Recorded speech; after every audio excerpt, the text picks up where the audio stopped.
ভারতের লোকসভা নির্বাচনের ভোট গণনা চলছে। এরই মধ্যে আনুষ্ঠানিক ফলাফল ঘোষণা শুরু হয়েছে। সন্ধ্যা ৬টা পর্যন্ত নির্বাচন কমিশন ঘোষিত ২৯২টি আসনের মধ্যে ১৪৪টি জিতেছে ক্ষমতাসীন দল বিজেপি। ক্ষমতাসীনরা এগিয়ে আছে আরও ৯৬ আসনে, আর কংগ্রেস জিতেছে ৫৮টি আসনে, এগিয়ে আছে ৪১ আসনে। আরও জানাচ্ছেন মাহফুজুর রহমান।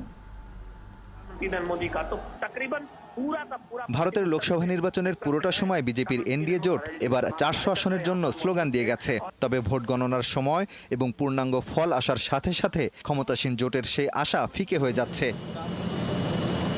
এখন পর্যন্ত ঘোষিত ফলে দুটি বিষয় সামনে এসেছে। জোট হিসাবে এনডিএর সংখ্যাগরিষ্ঠতা পাওয়ার সম্ভাবনা রয়েছে, তবে জোটের প্রধান শরিক দল প্রধানমন্ত্রী নরেন্দ্র মোদীর বিজেপি সম্ভবত একক সংখ্যাগরিষ্ঠতা হারাতে যাচ্ছে।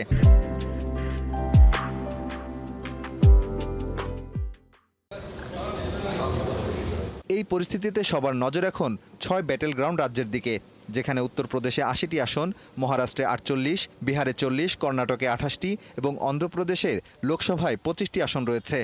এর মধ্যে একমাত্র অন্ধ্রপ্রদেশ ছাড়া বিজেপি ও তার শরিকেরা ততটা ভালো ফল পায়নি।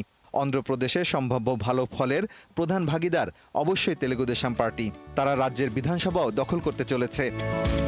তবে বাকি ৫ রাজ্য, যা এবার ব্যাটেল গ্রাউন্ড স্টেট হিসেবে পরিচিতি পেয়েছে, সেখানে বিজেপির হাল বেশি খারাপ। সবচেয়ে বড় বিস্ময় তৈরি করেছে উত্তরপ্রদেশ। এখানে বিজেপি এবার ৭০ থেকে ৭৫টি আসনে জয়ের আশা করলেও সমাজবাদী পার্টির কল্যাণে ইন্ডিয়া জোট সবচেয়ে বেশি আসনে এগিয়ে রয়েছে। কর্ণাটকে বিজেপি ও তার সহযোগীরা এবার ধরাশায়ী। মহারাষ্ট্রের ফলও চমকে দিয়েছে। বিজেপি ও তার সহযোগী শিন্ডে শিবসেনা ও অজিত পাওয়ারের এনসিপিকে সরিয়ে জায়গা দখল করেছে উদ্ধব ঠাকরের শিবসেনা, শারদ পাওয়ারের এনসিপি ও কংগ্রেস। বিহারে এনডিএ ভালো করলেও পিছিয়ে নেই ইন্ডিয়া। বিজেপি এবার বিরাট আশাবাদী ছিল পশ্চিমবঙ্গ ঘিরে। বিস্ময়করভাবে এখানে কাজ করেছে মমতা ম্যাজিকই। বেশিরভাগ আসনেই এগিয়ে মমতার তৃণমূল কংগ্রেস। ব্যাটেল গ্রাউন্ড রাজ্যগুলো বাদ দিলে হিন্দু বলয়ের অন্য রাজ্যেও বিজেপিকে প্রবল লড়াইয়ের মধ্যে রেখেছে কংগ্রেস। এর মধ্যে রাজস্থান ও হরিয়ানায় বিজেপিকে বড় ধাক্কা দিয়েছে কংগ্রেস। তবে বিজেপি ভালো করেছে গুজরাট, মধ্যপ্রদেশ ও ছত্তিশগড়ে।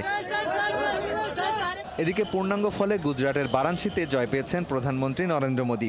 রায়বেরেলিতে কংগ্রেস নেতা রাহুল গান্ধীর কাছে হার মেনে নিয়েছেন বিজেপির দীনেশ। আবার আমেথিতে হারতে বসেছেন বিজেপির স্মৃতি ইরানি। হিমাচলের মুন্ডিতে জয় পেয়েছেন বিজেপির কঙ্গনা রানাওয়াত। এদিকে উত্তরপ্রদেশের রাম মন্দিরের ফৈজাবাদ আসনে সমাজবাদী পার্টির নেতার কাছে হারছেন বিজেপির প্রার্থী।